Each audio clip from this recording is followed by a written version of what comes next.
Sir Ralph, ikaw, anong take mo dito? Lalo na ikaw. Ikaw, may talent ka ba? May... Hindi, kasi Talentado siya ako. kasi siya, di ba, galing siya sa Campus LP. So, syempre, mostly talaga lahat doon, good looking, ganyan. So, sa na-experience mo dun sa contest nyo na yon, ano yung like masishare mo about it? Like, mas may talented ba sa'yo? Yung mga nanalo ba talaga talented? Siyempre, may kanya-kanya kaming talents, may kanya-kanya kaming lakas. Kaya, it's a matter of timing lang naman din eh. Kung oras na ba na ibigay sa'yo ni Lord yung itong project or itong pag-boom mo, di ba? Parang, yun lang yung masasabi kong pinagkakaiba namin. Kaya dati kasi, mindset ko, compare ako sa iba na, ba't siya, ganun, ba't siya, ano. Eh, nung mas binibilang ko na yung blessings ko instead of yung mga nangyayaring abirya sa akin, doon ko na mas na-appreciate na, kaya pala ito binibigay sa akin ni Lord, kaya itong nilesson sa akin ni Lord, kasi kailangan pa akong matutunan. Ganun.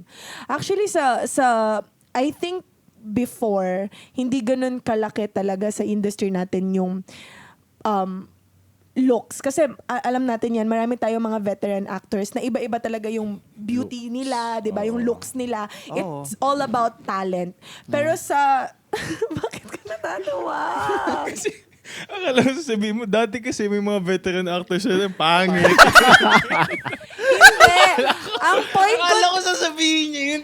Hindi ang point ko is before, Kaya nga diba? natatawa ako kasi Sensin mo kasi. Kaya natin to, akala guys. ko may sasabihin kang ganun. Sorry na. We said, Go, hoy, go, hindi go. Talagang before talaga, nakita naman natin na very diverse yung mga actors na mga veterans, di ba? Lalo na sa mga comedians, yung mga magaganda na. Basta, it's very Gets. very different. Ngayon kasi talaga, in this day and age, we all know kung ano na yung beauty Beauty standards ng standards. society natin. And grabe Grabe, na talaga siya.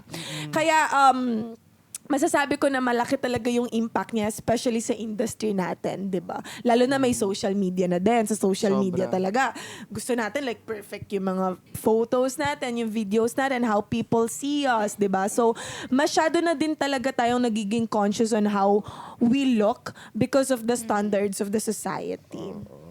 Ayan. So, Kayo ba, growing up, did you always feel pogi or pretty? No, hindi syempre. Yung totoo, ha? Yung totoo, ha? Like, be honest. Be honest. kasi guys, half ako. Okay, half Lebanese Halfy. ako and half Pinay. So when I was younger, mas maputi ako kumpara sa buong family. And syempre, sa province ako lumaki, like sa Pampanga ako, di ba? So, ibang-iba talaga. Mas foreign looking ako ng baby ako. I can show you a picture, guys, na hindi mo talaga iisipin na Pinay ako at all. So, syempre, nung lumalaki, sabi pa nga ng mami ko, Mami, I love you so much. Siya mismo nagsabi sa akin ito, kapag bit ako ng mami ko and pupunta kami sa mall, tinatanong sa kanya, asan yung mama at papa niya? Feeling nila, yaya ko yung mami ko.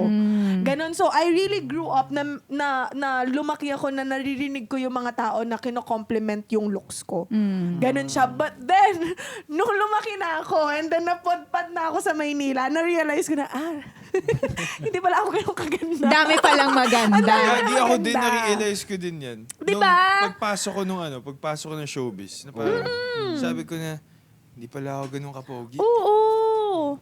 Di ba, ganyan din talaga ako. Like, syempre, nung bata ako, like, everyone around me keeps complimenting me. And then, nung napasok ka na sa showbiz industry, which contains, like, so many talented Concentrated and yung na dito puro eh. maganda. Nasala Saan na ka eh. tumingin, di ba? So, nagiging normal na lang yung itsura ko, gano'n. So, Mapapaano ka talaga, shit, kailangan ko galingan umacting. Babawi na lang ano doon. yung talent ko? Doon na lang ako babawi. Oo, yun. Ganyan. Kapag Oo. ganun ka talaga eh.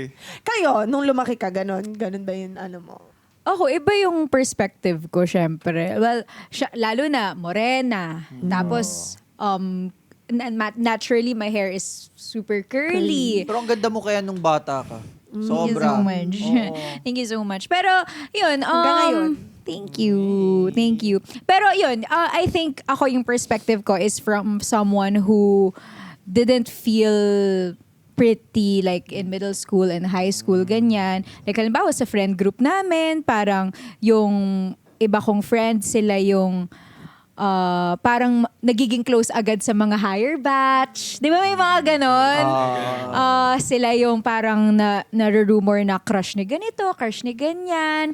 And then, nung naging na ako, young adult, dun lang ako nag-start na yung parang mag-bloom out of, to get out of my shell and to invest in my appearance, and yun na, like puberty, ganon. At what And I age ka naging confident? Oh my gosh, it's a lifelong journey, I think. Pero siguro 21. Ang tagal, di ba? Ang tagal. Oo, How yun. about ikaw? Ako, di ba sabi ko, nabubuli ako nun madalas nung grade school kasi nga chubby-chubby ako. Literal naisip ko na kailangan ko magpa-plastic surgery, kailangan ko papawasan tong yung pisngi ko. Pero nung nakakapag-basketball na nga ako, dun na pumayat, nagka-glow up, nasasabing crush na neto, crush na ganyan. Tamang shooting lang, dribble, gano'n. Tamang pakit Yeah. lang sa court. Kaya, But ayun. ako, like, from that kind of perspective, like, nung dumating na ako sa point na parang, yun na nga, parang I was being deemed na as conventionally attractive, dun ko din talaga na-realize how fragile beauty is.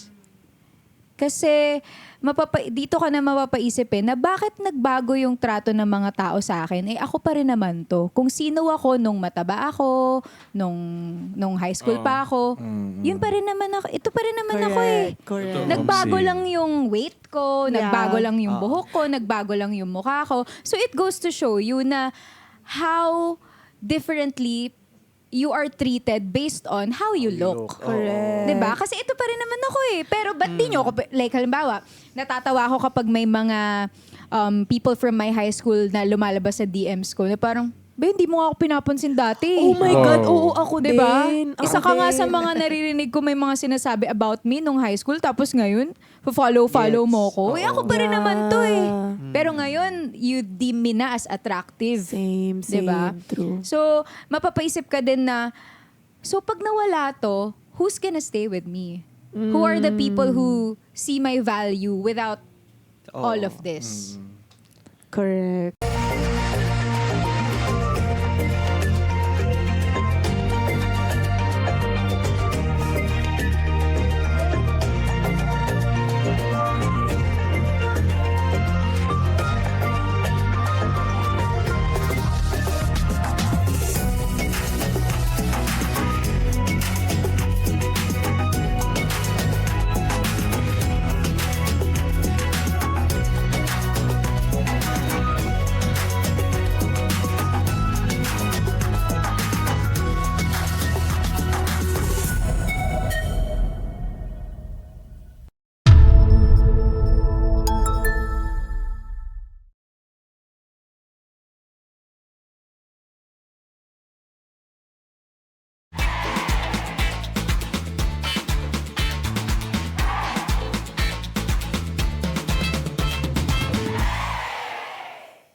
Hello mga ka-triggered! Pag hindi pa kayo nakasubscribe sa ATM YouTube channel, definitely don't forget to hit the subscribe button and hit the notifications bell para updated kayo sa mga latest ganaps. Kita-kits!